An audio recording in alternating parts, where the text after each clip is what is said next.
বজ্রপাত গাছপালা বা বিদ্যুতের খুঁটির নিচে আশ্রয় নেওয়া যাবে না। ধান ক্ষেত বা বড় মাঠে থাকলে তাড়াতাড়ি নিচু হয়ে যেতে হবে। বজ্রপাত হওয়ার উপক্রম হলে কানের আঙুল দিয়ে চোখ বন্ধ করে নিচু হয়ে বসতে হবে, কিন্তু মাটিতে শুয়ে পড়া যাবে না। বাড়ির ছাদ কিংবা উঁচু থাকলে দ্রুত সেখান থেকে নেমে যেতে হবে। বজ্রপাতের সময় বাড়িতে থাকলে জানালার কাছাকাছি থাকা যাবে না। বজ্রপাত ও ঝড়ের সময় বাড়ির ধাতব কল, সিঁড়ির রেলিং, ধাতব রেলিং, এমনকি ল্যান্ডলাইন টেলিফোনও স্পর্শ করা যাবে না।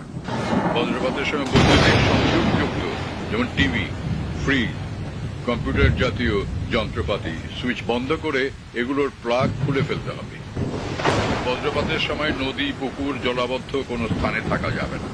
কয়েকজন মিলে খোলা কোনো স্থানে থাকাকালীন সময় বজ্রপাত শুরু হলে প্রত্যেককে 50 থেকে 100 ফুট দূরে সরে যেতে হবে।